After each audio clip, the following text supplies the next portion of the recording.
स्वागत है। आज हम एक बड़े ही दिलचस्प विषय पर बात करने वाले हैं। क्या हम सच में दूसरों के मन की बातें जान सकते हैं? मतलब बिना पूछे ही किसी के विचार या भावनाएं समझना। हमारे पास इसके लिए एक ऑडियो बुक है, मन पढ़ने की कला, रहस्य और अभ्यास। इसके कुछ अंशों पर हम आज गौर करेंगे। तो चलिए इस कला की तह तक जाते हैं, देखते हैं ये स्रोत क्या कहता है। हाँ बिल्कुल। और देखिए, शुरू में ही ये साफ करना जरूरी है, जैसा कि ये ऑडियो बुक भी इशारा करती है, ये कोई जादू टोना या कोई चमत्कार नहीं है। अच्छा जी, ये असल में अवलोकन मतलब ऑब्जर्वेशन और मनोविज्ञान पर आधारित एक हुनर है जिसे सीखा जा सकता है। तो ये मन पढ़ना असल में है क्या? सामग्री के हिसाब से ये किसी व्यक्ति के सोचने का तरीका, उनकी भावनाएं, उनके इरादे, इनको समझने की कोशिश है। और ये करते कैसे?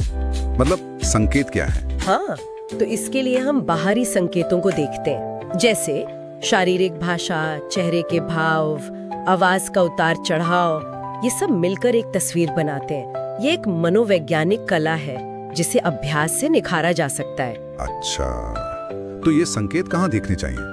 बॉडी लैंग्वेज की बात तो बहुत होती है, अब स्रोत भी इसे जरूरी मानता होगा, पर इसमें कुछ है जो शायद हम आमतौर पर नजरअंदाज कर देते हैं। जैसे वो बाहें क्रॉस करना, हमेशा मतलब डिफेंसिव होना तो नहीं होता ना? आपने बहुत सही मुद्दा उठाया। स्रोत भी यही कहता है कि किसी एक संकेत का मतलब पत्थर की लकीर नहीं होता। संदर्भ मतलब कॉन्टेक्स्ट बहुत जरूरी है। हाँ हाँ, जैसे आपने कहा, बाहें क्रॉस करना, हो सकता है वो व्यक्ति असहज हो या शायद उसे बस ठंड लग रही हो, है ना? बिल्कुल। तो स्रोत यही चेताता है कि संकेतों को अलग अलग नहीं बल्कि एक साथ मिलाकर देखना चाहिए। और सिर्फ बॉडी लैंग्वेज ही क्यों, आवाज का लहजा भी, वो भी बहुत कुछ बताता है। आवाज कैसे?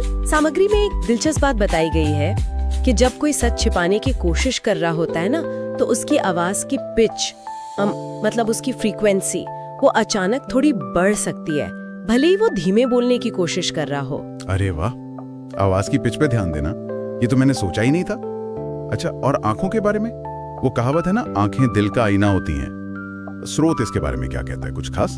बिल्कुल कहता है। स्रोत आंखों को सिर्फ आईना नहीं बल्कि कह सकते हैं कि भावनाओं का दरवाजा मानता है। जैसे सिर्फ नजरें चुनाना ही नहीं बल्कि पलकें झपकाने की रफ्तार, वो भी बहुत कुछ कह सकती है। सच में? हाँ, सामान्य से ज्यादा तेज पलकें झपकाना ये घबराहट या तनाव का संकेत हो सकता है। और कभी-कभी जैसे कोई बहुत ज्यादा देर तक आंखें गड़ाए रखता है ना, हाँ, वो तो आत्मविश्वास रखता है। हमेशा नहीं। स्रोत कहता है कि ये कभी-कभी जबरदस्ती प्रभाव जमाने की कोशिश भी हो सकती है।